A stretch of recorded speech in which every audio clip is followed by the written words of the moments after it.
ஓம் நம சிவாய. எல்லோரும் இன்புற்றிருக்க நினைப்பதுவே அல்லாமல் வேறொன்றும் அறியேன் பராபரமே. ஓம் நம சிவாய.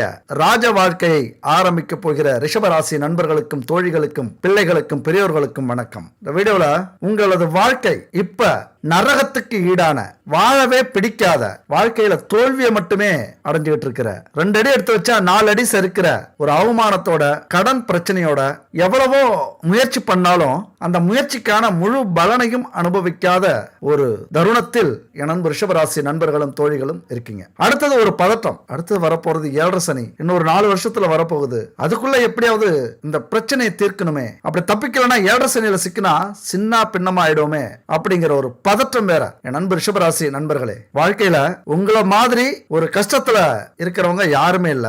அந்த கஷ்டத்திலிருந்தும் துன்பத்திலிருந்தும் மீண்டு வந்தவங்களும் யாரும் இல்ல. அந்த அளவுக்கு வலிமை உங்களுக்கு உண்டு. நான் பார்க்காத கஷ்டமா, நான் வாழாத வாழ்க்கையா, நான் படாத அவமானமா, நான் சந்திக்காத எதிரிகளா, என் பக்கத்துல இல்லாத துரோகிகளா, இப்படி அடுக்கிக்கிட்டே போகலாம். ஏன்னா பிறந்ததிலிருந்து இளம் வயதிலே பல பிரச்சனைகளை சந்தித்தவர்கள். இப்ப இளைஞர்களா இருந்தீங்க அப்படின்னா மிகப்பெரிய போராட்டம் உங்களுடையதா இருக்கும். ஆனாலும் வெளியில காட்டிக்க மாட்டீங்க. அதுதான் உங்களுடைய பலம். எத்தனை பிரச்சனைகள் உங்களுக்குள்ளாரையும் உங்கள் குடும்பத்துக்குள்ளாரையும் இருந்தாலும் வெளியில காட்டிக்காத ஒரு பலம் இருக்குல்ல, அதுதான் இன்னைக்கும் உங்களை தலை நிமிர்ந்து நிக்க வைக்குது. ஏன் அப்படின்னா சுக்கிரன் அதிபதி.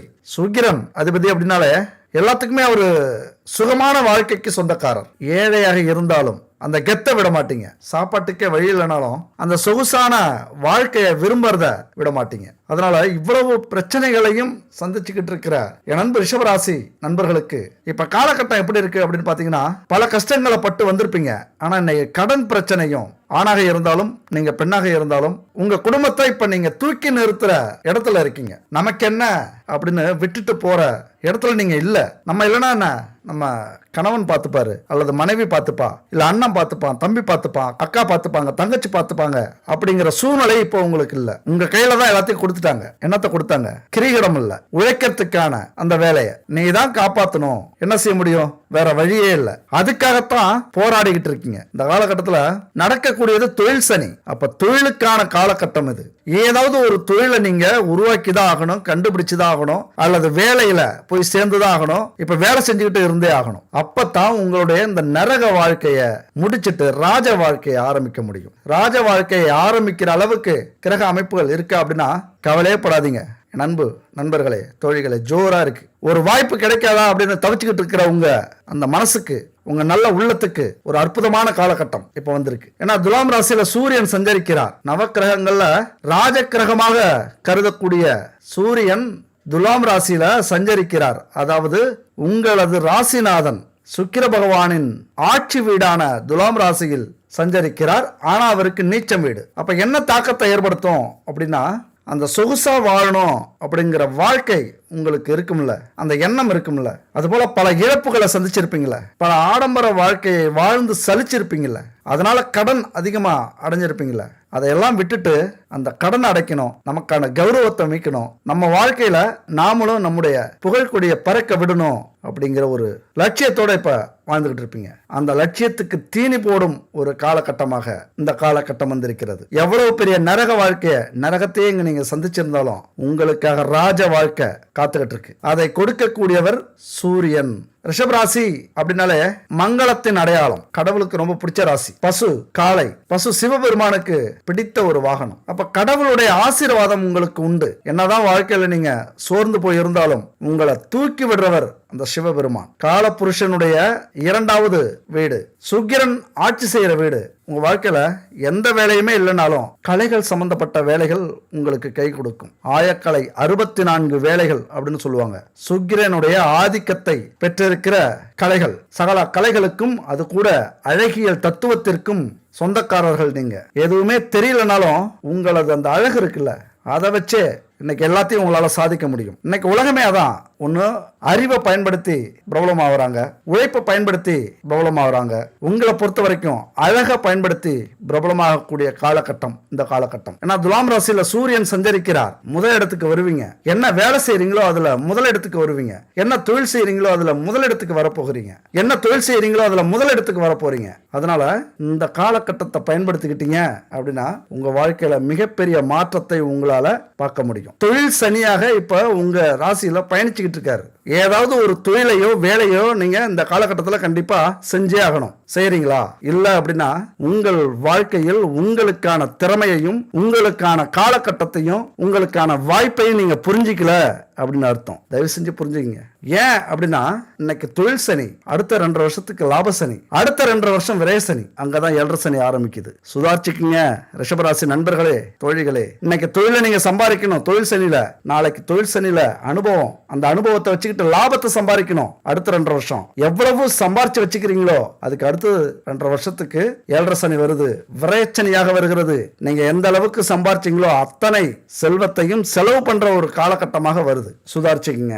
அப்ப இந்த கிரக அமைப்புகள்லாம் உங்களுக்கு சாதகமா இருக்கு, அதை புரிஞ்சுக்கிங்க தயவு செஞ்சு. இன்னும் நம்ம காலகட்டம் அவ்வளவுதான், நமக்கு கொடுத்து வச்சது அவ்வளவுதான், நம்ம தலையில எழுதுனது அவ்வளவுதான், நம்ம விதி அவ்வளவுதான். ஒருபோதும் யோசிக்காதீர்கள் நண்பர்களே. அற்புதமான ஒரு அமைப்பு. அது மட்டும் இல்ல, மேஷ ராசியில ராகு என்ன செய்வார்? குடும்பத்துல உங்க வீட்டுக்கு 12ஆம் வீடு அது. அது மட்டும் இல்ல, மேஷ ராசியில ராகு உங்க ராசிக்கு 12ஆம் இடத்துல அவர் இருக்கார். அப்ப என்ன நடக்கும்? அளவுக்கு அதிகமான ஒரு எதிர்பார்ப்பு உங்கள்கிட்ட வந்துடும். எந்த அளவுக்கு நீங்க தொழிலையும் வேலையிலையும் ஈடுபாட்டோட செய்றீங்களோ உங்க மேல மதிப்பு, மரியாதை, எதிர்பார்ப்பு, நீங்க செய்யற வேலையும் தொழிலையும் பிரம்மாண்டமா காட்டக்கூடியது ராகு. அதே நேரத்துல எவ்வளவு சம்பாதிச்சாலும் விரயஸ்தானத்துல இருக்கக்கூடிய இந்த ராகு நிறைய சம்பாதிப்பீங்க, நிறைய செலவு செய்ய வைக்கும். இந்த காலகட்டத்தில் இங்கதான் நீங்க எந்த அளவுக்கு உழைக்கிறீங்களோ, எந்த அளவுக்கு சம்பாதிக்கிறீங்களோ அது பண்ற செலவு இருக்குல்ல, அதை கட்டுப்பாட்டுல வச்சுக்கிட்டீங்கன்னா ராஜ வாழ்க்கையை சீக்கிரம் அனுபவிப்பீங்க. இங்க ரொம்ப கட்டுப்பாடு தேவை. முதல்ல எதுக்கு முன்னுரிமை கொடுக்கணும் அப்படின்னு பாருங்க. ஏன்னா இன்னைக்கு எல்லாத்தையும் செய்யணும்னு ஆசை வரும். அதாவது நிறைய சம்பாதிப்பீங்க, நம்முடைய ஆசைகள் பெருசா இருக்கும், குடும்பத்தை மறந்துடுவீங்க, முதலீட்டை மறந்துடுவீங்க, கடனை மறந்துடுவீங்க, உங்களுக்கு இருக்கிற கடமையை மறந்துடுவீங்க. ஆனா பணம் வர்றதுனால நீங்க என்ன ஆசைப்பட்டீங்களோ, உல்லாச வாழ்க்கை எதுக்கு ஆசைப்பட்டீங்களோ அதுக்கு செலவு பண்ண முயற்சி பண்ண ஆரம்பிச்சிருவீங்க. Be careful. இங்கதான் நீங்க எச்சரிக்கையா இருக்கணும். இந்த இடத்துல எச்சரிக்கையா இருந்து பணத்தை சரியான முறையில நீங்க பயன்படுத்த ஆரம்பிச்சிட்டீங்க. ஒரு கடன் அடைக்கிறது, ஒரு சேமிப்பு வைக்கிறது, தேவையான செலவுகளை செய்யறது, நல்ல காரியங்களை செய்யறது அப்படின்னு செஞ்சுக்கிட்டே கடைபிடிச்சிங்க அப்படின்னா இந்த காலத்தை பொற்காலமாக மாத்தி உங்களுக்கு உண்டான ராஜ வாழ்க்கையை நீங்க வாழ ஆரம்பிச்சிடலாம். நீங்க எதெல்லாம் நினைச்சு உங்க குடும்பத்துக்காகவும் உங்கள் துணைக்காகவும் உங்கள் குழந்தைகளுக்காகவும் உங்கள் உறவுகளுக்காகவும் செய்றீங்களோ அதற்கான முழு பலனும் அதற்கான முழு மரியாதையும் உங்களுக்கு கிடைக்காது. திருமண வாழ்க்கையை பொறுத்த வரைக்கும் கொஞ்சம் மேலோட்டமா தான் நீங்க இருப்பீங்க. ஆனா மனசுல மரியாதை இருக்கும், மனசுல ஒரு நல்லெண்ணம் இருக்கும் அவங்கள பத்தி. ஆனா உங்களை புரிஞ்சுக்க மாட்டாங்க. யாரையுமே நீங்க மதிக்கல அப்படின்னு தான் உங்களை சொல்லுவாங்க. குடும்பத்துல எந்த பிரச்சனை வந்தாலும் உங்களால வருது அப்படின்னு நினைப்பாங்க, அப்படின்னு சொல்லுவாங்க. உண்மையா சொல்லப்போனா விட்டு கொடுத்து போகணும்னு நீங்க நினைச்சாலும் உங்க சூழ்நிலை உங்களை விட்டு கொடுக்க வைக்காது. வேலையா இருந்தா சொல்ல வேண்டியதில்லை, பெரிய பிரளயமே நடக்கும் வேலையில. தொழிலும் அப்படிதான். அங்க நீங்க என்ன செய்வீங்க தெரியுமா? உங்க சைடுல இருந்து சரியா இருக்கணும் அப்படின்னு நினைப்பீங்க. இந்த அதிகாரிக்கு பயந்து ஒரு வேலை செய்யறது, இந்த அக்கம் பக்கத்துல வேலை செய்யறவங்க நம்மள என்ன நினைப்பாங்களோ அப்படின்னு நினைச்சுக்கிட்டு வேலை செய்யறது, இந்த காக்கா பிடிக்கிறது அலுவலகத்துல, அது மாதிரி தொழில அநியாயத்துக்கு சம்பாதிக்கிறது, அநியாயத்துக்கு லாபத்தை வச்சு விற்கிறது, அல்லது பிசினஸ் பண்றது, அல்லது கலப்படமான பொருள் சேர்க்கிறது, இதெல்லாம் தொழிலை பொறுத்த வரைக்கும் சுத்தமா இருக்கணும் அப்படின்னு நினைப்பீங்க. இந்த சுத்தம், உண்மை, நேர்மை இதுவே உங்களுக்கு பெரிய பிரச்சனையா வரக்கூடிய அமைப்பு இந்த காலகட்டத்தில். இதனால கண்டிப்பா நீங்க பிரச்சனையை சந்திச்சிருப்பீங்க. தொழில் நஷ்டமா இருக்கும், வேலையை விட்டு நீங்க இருப்பீங்க, இல்ல குடும்பத்துல பிரச்சனையாகி பிரிஞ்சிருப்பீங்க, வெளிநாட்டில இருந்து திரும்ப வந்திருப்பீங்க, அல்லது எந்த துறையாக இருந்தாலும் அந்த துறையில இருந்து நீங்க விலக்கி வைக்கப்பட்டிருப்பீங்க. ஏன்னா உங்களது உண்மைக்கும் நேர்மைக்கும் உழைப்புக்கும் கிடைச்ச பரிசு. இதே தான் உங்க குடும்பத்திலையும் நடக்கும். உங்களை புரிஞ்சிக்க மாட்டாங்க. அப்பதான் நீங்க சோர்ந்து போய் துவண்டு போயிடுவீங்க. நம்முடைய வாழ்க்கையில இந்த அவமானம், துன்பம், கஷ்டம் இதெல்லாம் மாறி மாறி வரக்கூடியது. இரவும் பகலும் மாறுறது மாதிரி. எப்பவுமே வாழ்க்கையில துன்பம் இருந்தா வருத்துரும், எப்பொழுதுமே வாழ்க்கையில இன்பம் இருந்தா திகட்டிடும். அதனாலதான் இன்பமும் துன்பமும் மாறி மாறி நம்ம வாழ்க்கையில வந்துகிட்டே இருக்கு. வாழறதுக்கு ஒரு பிடிப்பையும் கொடுக்கக்கூடியது அதுதான். இருந்தாலும் சில நேரத்துல வாழ்க்கையில இருக்கிற கஷ்டங்களை நினைச்சு நினைச்சு மனம் வருத்தம் அடையும் போது இந்த விஷயத்தை மட்டும் ஞாபகம் வச்சுக்கோங்க. எப்பயாவது மலை ஏறி இருக்கீங்களா? கடினமா மலை ஏறிட்டு மலை உச்சியில போய் நின்று அந்த அற்புதமான காட்சியை பார்த்தோம் அப்படின்னா எப்படி இருக்கும்? சொர்க்கமே தெரியுமா? அவ்வளவு கஷ்டப்பட்டு மலை ஏறி இருப்போம், எல்லாத்தையும் மறந்துடுவோம். அது ஒரு அழகான காட்சியா மலைக்கு மேல இருக்கும். அந்த இயற்கையை ரசிக்கிறதுக்கு 1000 கோடி கண்கள் வேணும் அப்படின்னு நினைப்போம். ஏறி வந்த பாதையே மறந்துடுவோம். இது 100க்கு 100 உண்மைங்க. நாங்க ஒரு டூருக்கு போயிருந்தோம். Munnar Eravikulam national park. எத்தனை பேர் போயிருக்கீங்கன்னு தெரியல. மூணாருக்கு போனீங்க அப்படின்னா கண்டிப்பா எரவிக்குளம் நேஷனல் பார்க்கு போயிட்டு வாங்க. பெரிய பெரிய ஃபாரின் எந்தெந்த நாட்டுக்கெல்லாம் போனா அந்த மாதிரியான காட்சி கிடைக்குமோ அப்படி அங்க எங்களுக்கு கிடைச்சது. ஆனா அந்த மலை ஏறும்போது நாங்க பட்ட கஷ்டம் இருக்கு, ரொம்ப கஷ்டம். ஏண்டாப்பா வந்தோம் அப்படின்னு கூட நினைச்சிட்டோம். பாதி வழியில திரும்பி போயிடலாமான்னு கூட நினைச்சோம். ஆனா அங்க போனதுக்கு அப்புறம் தான் தெரியுது இன்னும் எவ்வளவு தூரம் வேணாலும் இதுக்காக நடக்கலாம் அப்படின்னு. இது ஒரு ரியல் இன்சிடென்ட்டுங்க. அதுதான் வாழ்க்கை. இதை மட்டும் நீங்க புரிஞ்சுக்கங்க. ஒரு சின்ன ஸ்டோரி. குரு சீடர்கள் கேள்விப்பட்டிருப்பீங்க. எப்போதுமே ஒரு 10 பேருக்கு குரு வந்து பாடம் எடுத்துக்கிட்டே இருப்பார். அவங்க இறை வழிபாட்டுக்காக ஒரு நாட்டில இருந்து இன்னொரு நாட்டுக்கு, ஒரு ஊர்ல இருந்து இன்னொரு ஊருக்கு போறது உண்டு. அப்படி போகும்போது ஒரு 10 சீடர்களோட குரு போறாரு. சில நாட்கள் உணவு தண்ணி இதெல்லாம் கிடைக்குது போற வழியில. ஒரு நாள் சுத்தமாவே கிடைக்கல. தண்ணி கிடைக்கல, தாகம் அதிகமா இருக்கு, சாப்பாடு கிடைக்கல, பசி அதிகமா இருக்கு, நடக்க முடியல, சோர்வு. ஏதாவது ஒரு இடத்தை பார்த்து நம்ம ஓய்வு எடுக்கலாம் அப்படின்னு நினைக்கிறாங்க. இருட்டும் ஆயிடுச்சு. கடைசி வரைக்கும் அன்னைக்கு ஃபுல்லா அவங்களுக்கு தண்ணியும் சாப்பாடும் கிடைக்கல. ஒரு இடத்துல போய் உறங்க போறாங்க நைட்ல. அப்ப படுக்கும் போது அந்த குரு சொல்றாரு, எல்லாம் கொடுத்த இறைவனுக்கு நன்றி அப்படின்னு சொல்லிட்டு படுக்கிறார். அப்ப அதுல ஒரு சீடர் எழுந்திருச்சு பொறுக்க முடியாம கேட்கிறாப்ல, பசி தாகத்தெல்லாம் பொறுக்க முடியாம, குருவே எதுவுமே இன்னைக்கு நமக்கு கிடைக்கல, பசிக்குது உணவு கிடைக்கல, தாகம் எடுக்குது தண்ணி கிடைக்கல, ஒரு ஓய்வு எடுக்கிறதுக்கு ஒரு வீடு கூட கிடைக்கல, ஆனா எல்லாமே இன்னைக்கு கொடுத்த இறைவனுக்கு நன்றின்னு சொல்றீங்களே அப்படின்னு கேட்கிறாப்ல. அந்த சீடன் கேட்ட கேள்விதான் எல்லாருடைய மனசுலயும் இருந்தது, மற்ற சீடர்களுக்கும். ஆனா அந்த குரு சொன்ன பதில், அந்த ஒரு வார்த்தை கேட்டு எல்லா சீடர்களுக்குமே அந்த நேரத்துல அந்த பசி தாகம் உடல் அசதி எல்லாமே போயிடுச்சான். அப்படி அந்த குரு என்ன சொல்லியிருப்பார் கொஞ்சம் சிந்திச்சு பாருங்க. இந்த வீடியோட கடைசியா நம்ம பார்க்கலாம். சரி, மிதுன ராசியில செவ்வாய், அதாவது உங்களுடைய 2ஆம் வீட்டுல செவ்வாய் இருக்கிறார். அதனால என்ன நடக்கும்? 2ஆம் வீடுங்கிறது குடும்பஸ்தானம், வாக்குஸ்தானம், தனஸ்தானம். அப்ப குடும்பஸ்தானத்துக்கு செவ்வாய் வரதுனால குடும்பத்துல உங்களது கோபத்தையும் வேகத்தையும் காட்டுவீங்க. வாக்குஸ்தானம், வார்த்தைகள் ஆக்ரோஷமா விழும், திடீர்னு கோபம் பட்டு பேசக்கூடிய அமைப்பு. தனஸ்தானம், அதுல செவ்வாய். அதாவது இதை நீங்க அழகா பொருத்தி பார்க்கணும். குடும்பஸ்தானம், வாக்குஸ்தானம், தனஸ்தானம். இந்த 3 விஷயத்துல 3வது விஷயம் ரொம்ப ரொம்ப முக்கியமானது. தனஸ்தானம் அப்படிங்கிறது, தனம் அப்படின்னா பணம். பணம் வர்றதுக்கு நீங்க என்ன பண்ணணும் அப்படின்னா ரொம்ப பொறுமையா இருக்கணும். ஆனா செவ்வாய் பகவான் பொறுமையா இருக்க விட மாட்டாரு. அவருடைய வேகத்தையும் அந்த போர்க்குணத்தையும் வாய்ப்பு கிடைக்கும் போதெல்லாம் காட்டுவார். அதாவது உங்களுடைய அதிகாரத்தை காட்ட வைப்பார். குடும்பத்திலையும் வார்த்தைகள்லையும். இங்கதான் நீங்க எச்சரிக்கையா இருக்கணும். 3வது விஷயத்துக்காக வேற எதுவுக்கும் இல்ல. தனஸ்தானம், தனம் உங்களுக்கு நிரந்தரமாக வரணும், நிறைய வரணும் அப்படின்னா குடும்பத்திலையும் பேசுற வார்த்தையிலையும் கவனமா இருக்கணும். அவ்வளவுதான். அப்ப பண வசதி, கல்வி, பேச்சு, உணவு, பொன், ஆபரணங்கள் இது எல்லாமே கிடைக்கணும் அப்படின்னா குடும்பத்துக்கிட்டையும் பேசுற வார்த்தையிலையும் மிக மிக கவனம் தேவை. அப்படி இருந்துட்டீங்க அப்படின்னா நீங்க எதிர்பாராத அளவுக்கு யோக பலன்களை கொட்டக்கூடியது இந்த 2ஆம் இடம். செவ்வாய் பகவான். செவ்வாய்க்கு யார் தெய்வம்? முருகன், அந்த வேலவன். அவருடைய அருள் உங்களுக்கு பரிபூர்ணமா கிடைக்கணும் அப்படின்னா இந்த இடத்துல குடும்பத்தையும் பேசுற வார்த்தையும் கவனத்தோட வச்சுக்கங்க. எல்லாத்தையும் அள்ளி கொடுப்பார். அள்ளி கொடுத்துட்டாலே உங்க வாழ்க்கை மாறி போகும். மாடோடு எதிரிடல் அப்படிங்கிறது பழமொழி. நீங்க மட்டும் அமைதியா இருந்துட்டீங்க அப்படின்னா உங்களை எதிர்த்து யார் நின்னாலும் அந்த முருகன் பார்த்துப்பார். அதுதான் எப்படி சொல்றாங்க, மாடோடு எதிரிடல். மாடோடுனா உங்களது சின்னம் காளை இல்லைன்னா பசு. எதிர நிக்க முடியுமா? கோபம் வந்துட்டா அப்படியே பந்தாடும். இப்படி அசைச்சா போதும், பல குட்டிகாரன் அடிக்கணும். அப்படிதான் உங்களுடைய எதிரிகளுடைய நிலைமை. அதை தான் சொல்றது. மாடு முன்னாடி போனாலும் முட்டும், பின்னாடி பதுங்கினாலும் உதைக்கும். உங்கள்கிட்ட இருக்கிற எதிரிகள் மிக மிக எச்சரிக்கையா நடந்துக்கணும். இல்ல அப்படின்னா முட்டு வாங்கணும், இல்லைன்னா உத வாங்கணும். எதிரிக்கு சரியான சவாலா இருக்க போறீங்க இந்த காலகட்டத்தில். துரோகம் செய்யறாங்கல்ல, செஞ்சாங்கல்ல, உங்களை தூக்கி பந்தாடுனாங்கல்ல, இது கண்ணு குட்டி தானே அப்படின்னு. இன்னைக்கு நீங்க காளமாடு, எல்லாத்துக்கும் பதில் கொடுக்கக்கூடிய காலகட்டம் இது. எதையுமே முன்னாடி பொறுமையா தான் சொல்லுவீங்க, சூசகமா சொல்லுவீங்க, அப்புறம் செய்கை காட்டுவீங்க. அப்புறம் வார்த்தையால பேச ஆரம்பிச்சீங்க அப்படின்னா நீங்க அடிக்கவே வேண்டியதில்லை, பேசினாலே போதும். அங்க ஒண்ணு நல்லது நடக்கும், இல்லைன்னா எதிரிகள் பயந்து ஓடுவார்கள். அதுதான் உங்களுடைய வலிமை. அது வழக்கமான காலகட்டமாக இருந்தாலும் இந்த காலகட்டத்தில் எச்சரிக்கையா இருக்க வேண்டியது அவசியம். அடுத்து பார்த்தோம்னா, அதாவது சூரியன் கன்னி ராசியிலிருந்து துலாம் ராசிக்கு பெயர்ச்சி ஆகிறார். உங்களது ராசி அதிபதி வீட்டுக்கு சூரியன் வருகிறார். சூரியன் அங்க வந்தாலே தலைமை பதவி உங்களுக்கு கிடைக்க போகுது அப்படின்னு அர்த்தம். உங்களது வேலையிலும் சரி, தொழிலையும் சரி, மிகப்பெரிய ஒரு முன்னேற்றத்தை கொடுக்கக்கூடியவர் இந்த சூரியன். இந்த உலகத்துக்கே ஒளி தரும் சூரியனை போல உங்களால உங்களது குடும்பமும் உங்களது உறவினர்களும் உங்களை சார்ந்தவர்களும் புகழடைய போறாங்க. உல்லாச வாழ்க்கையை அனுபவிக்கக்கூடிய காலகட்டம் இது. அதாவது தொழிலையும் வேலையிலையும் முதலிடம், அடுத்தது நல்லா சம்பாதிக்க போறீங்க, கோடி கோடியா பணம் கொட்ட போகுது.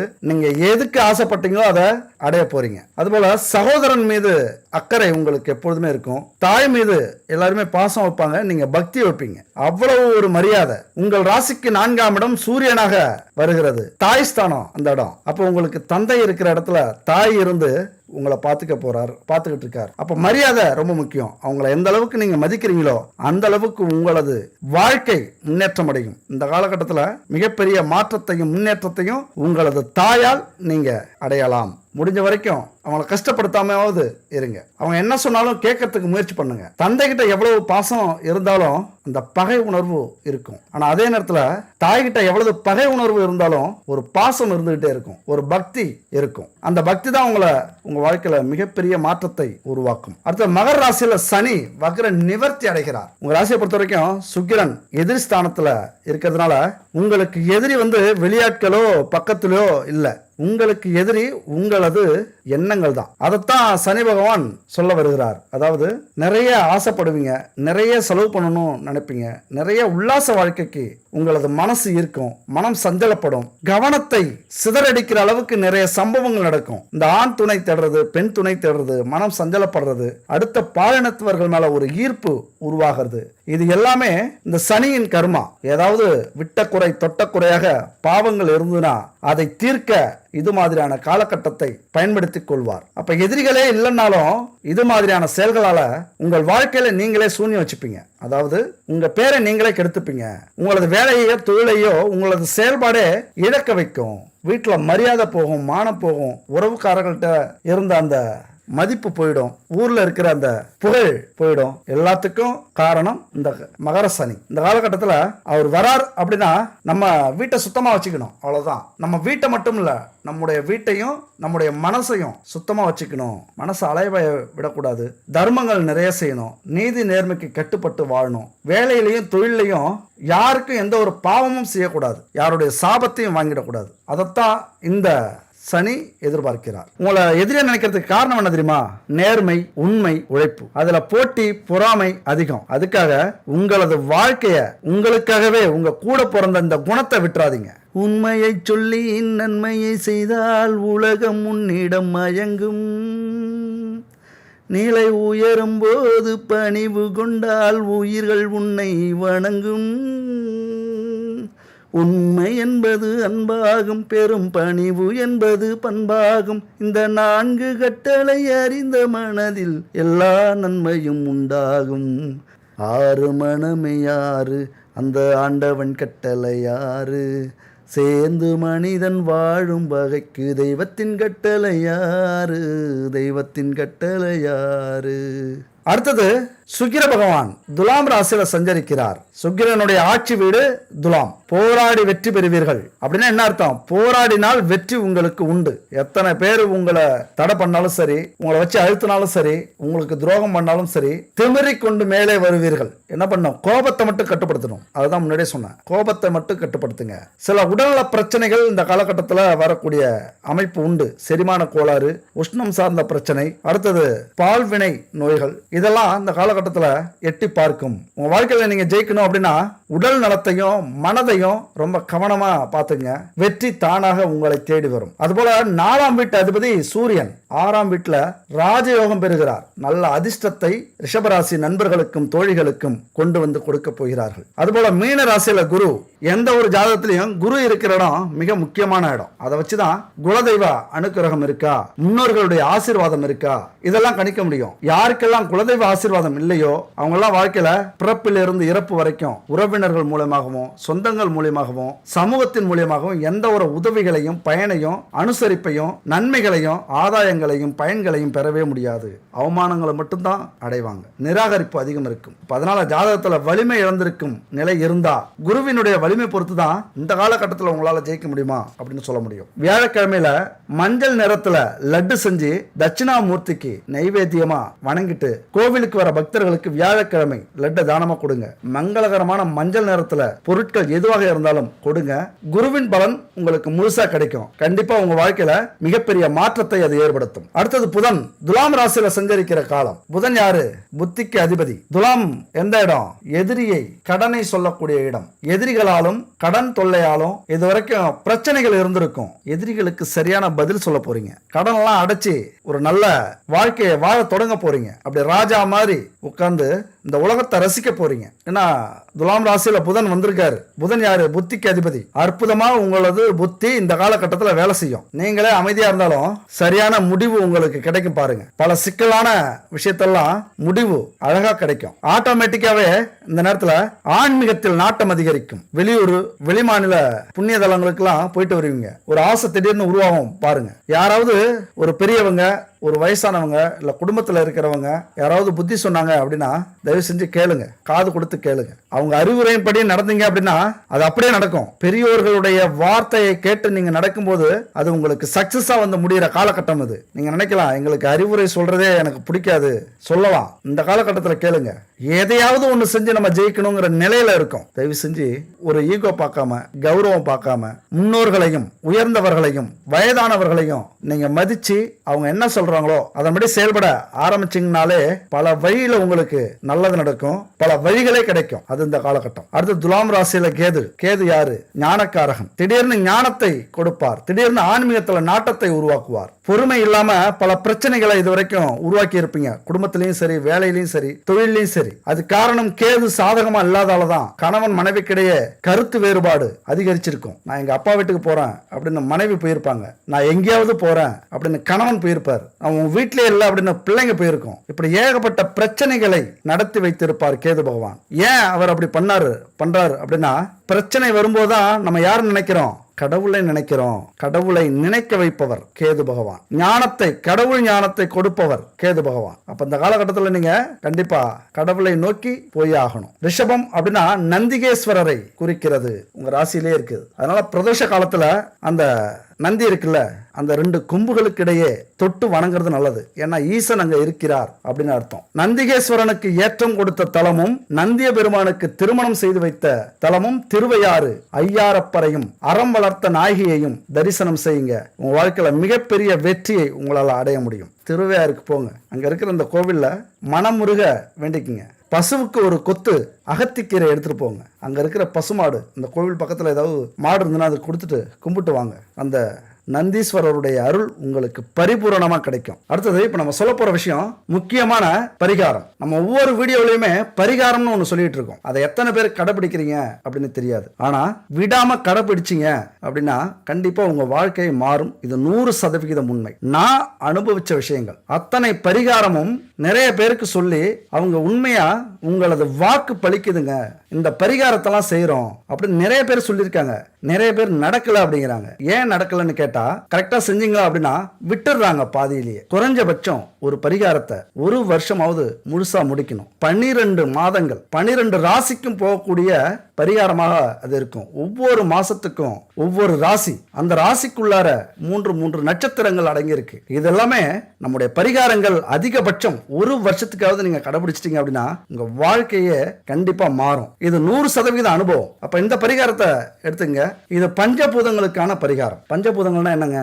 நம்முடைய உடல், ஆன்மா ரெண்டுமே பஞ்சபூத சக்தியால ஆதிக்கம் செலுத்தப்பட்டிருக்கு. அப்ப பஞ்சபூதங்கள் அப்படின்னு சொல்லக்கூடியது நீர், நிலம், காற்று, ஆகாயம், நெருப்பு. அப்ப இந்த பஞ்சபூதங்கள் நம்முடைய ஒவ்வொரு செயலிலும், வேலையிலும், தொழிலிலும் பரவி இருக்கு. அதை சார்ந்துதான் நம்ம எதையுமே செய்யறோம். அப்ப இதை எல்லாத்தையும் சமநிலையில நம்ம வச்சிருந்தா மட்டும்தான் தொழிலையோ வாழ்க்கையிலயோ முன்னேற முடியும். ஏதாவது ஒண்ணுக்கு ஒண்ணு அதிகமாச்சு அல்லது குறைஞ்சது அப்படின்னா பல விஷயத்துல நஷ்டம் அடைவோம், பிரச்சனையை சந்திப்போம், விபத்துகள் ஏற்படும். அதனால நம்ம வாழ்க்கையை பறிகொடுக்கக்கூடிய நிலைக்கு ஆளாகும். நிறைய தொல்லைகள், தொந்தரவுகள் ஏற்படும். அப்ப இந்த உலகமே இயங்கிறதுக்கு காரணம் இந்த பஞ்சபூதங்கள் தான். இதெல்லாம் புராணங்கள்ல சொல்லப்பட்டது. புராணங்கள் அப்படின்னா சும்மா இல்ல, நம்முடைய முன்னோர்கள் அவர்களுடைய சக்தியை பயன்படுத்தி இதெல்லாம் கண்டுபிடிச்சிருக்காங்க. அப்ப மனிதனுக்கு பஞ்சபூதங்கள் அப்படின்னா 5 குணங்கள், 5 புலன்கள், 5 மனித மேம்பாடுகள், இதையெல்லாமே சொல்லக்கூடியது, இதுல ஆதிக்கம் செலுத்தக்கூடியது. அப்ப பஞ்சபூத சக்திகளை 5 மூர்த்திகள், பிரம்மன், உருத்திரன், மகேஸ்வரன், சதாசிவன்,